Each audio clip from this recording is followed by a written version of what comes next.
Linos optimizmas tiesiog glumina. Ką tik palaidojusi staiga mirusį vyrą, moteris nepuola į neviltį, o glausdama prie savęs 4 vaikus tikina sugebėsianti ne tik juos užauginti, bet ir išmokėti paskolą bei suremontuoti namus. Kai vyras mirė, sako, jau kita taip neištverto, jau tenais jau esterijas viską, o jinai labai stipri. Ašaros čia nepadės, sako Lina. Turiu būti stipri. Jau iki valiai prisiverkėme, kai beveik sveikata nesiskundęs vyras krito vietoje ir mus vienus paliko vargelį šioje žemėje vargt. Vaikai, baisu būti. Mergaitė tai pratrynė akis visą, tai verkia. Čia miegoja tetės vietų, tetė čia miegoja. Visą tą dieną, kaip jisai mirė, visą dieną televizorius, kiek išgalėja į šviesą. Į verkia, į mažiuks vidų naktį atsikėlė. Tetė šaukia, tas mažiuks verkia. Reikia, tetė, kad tetės nėra. Nu kaip pabėdėje, kaip pasakyti. Kiek aš išgyvenu, taip ir jie, taip irgi reikalingas tetė, buvo reikalingas. Netekau ne tik vyro, bet ir draugo, atsidūsta Lina.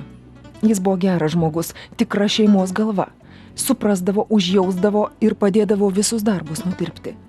Per išeigines net daržus nuravėdavo. Dabar visi rūpesčiai užgulė Linos pečius.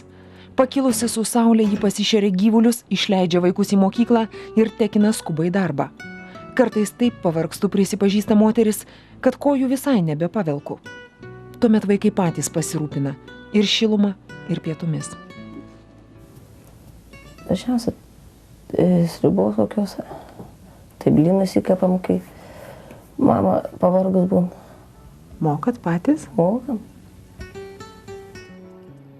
Linos vyriausiajam sūnui dar tik 14, bet jis dešinioji mamos ranka.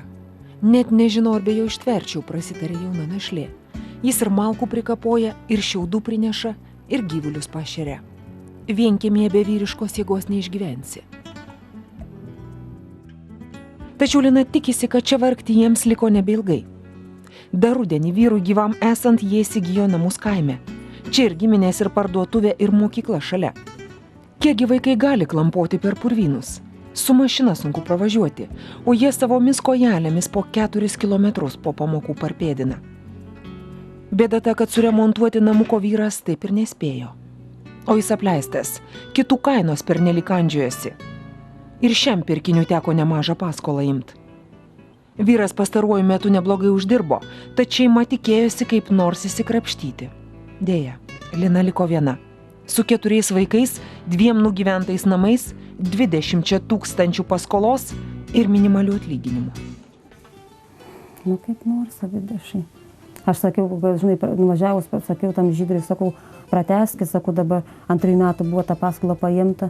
Sakau, prateskit, sakau, vieka būtų ant 3, sakau, pamažiau ką mokėti. Sako, labai daug yra tų popierių tvarkymą, Lina, sako, tu įsimokėsi visiems kaip nors. Kaip nors tak įsimokėsi. Ką padarysi, mama gal duos, nežinau. Tai mama visiems dukterim nepadės, dukterį 6 yra dukteris. Mama, žiūrėk, atvažiuoja sesuo vienai ir mama duok tuo. Ta mama irgi 77 metus eina, jai irgi reikia. Sveikatas irgi neturi žmogus. Bet jums padeda daug ir seseris. Seseris padeda daug. O ta Sygava, ta švogeris, kur yra sesuo iš Šeduvos. Važiuoja, padeda. Jau visais galais, kaip reikia, kaip skambina, padeda, Lina, reikia, nereikia. Čia šiandien buvo, ir su šienauts buvo pas kaiminę, man netilpo daržiniai. Šiandien buvo pas kaiminę ir šieną pabaigėm, nebuvo kom tos gyvulius šerti ir aš paprašiau kaiminės tokia. Ir sakau, atvežkit šieną, sakau, neturiu, sakau, kom šerti, sakau, karvės, jie atvežė. Atvežė man šieną, bet irgi neėmėm nei pinigų, nieko, Lina sako, tau reikia. Sako, neimsime, viskas geri žmonės, va, kas gali geri žmonės, visi aplinkų padėt man. Linos sesuo Sigita menka statybų žinovė, tačiau vyro patariama triūsename po 2-3 dienas per savaitę. Darbų vykdytojo vaidmens ėmėsi kitos sesers vyras Rimantas. Po jaunystėje patirtos avarijos viena jo ranka neveiksni, bet žmogus padeda, kiek tik pajėgia. Ne tik superka medžiagas, bet ir pats kimba į darbus. per keletą savaičių jau nemažai nuveikėme, išdidžiai sako Rimas. Nu, centralinis. Pagrindė centralinis, biškiai apsivalė tas sienas, kiek galėjo, prasišlavė, čia baisu buvo visiškai. Pradėjo lubas vieną gabaliuką kardoną uždėjo, taip var. Ir ėmėmės problemą su tais pinigėliais. Čia viską, kaip matot, reikia ir lubas, nors kardoną iškalti, sienas, aišku, plauti, šveisti. Nežinau, aš konkrečiai čia tų visų darbo įgostų instrukcijų, kaip sakoma. Nu, bet yra švogeris tas, kur supranta ir jisai padarys, kažkiek padės draugai. Tiek, ką reikia medžiagų, pinigėlių, dažų, tapetų. O šiaip viską savom rankom žada daryti kažkas apie. Nu, taip, stengsimės, kad sutaupyti kuo daugiau pinigėlių. Jei tau labai patinka remontą daryti, kad statybininkų žadi būtų. O ką labiausiai patinka? Daug. Statybos daugiausia iš tikrųjų. Geriau, ką tu tam name darėjai, pats ką padėjai?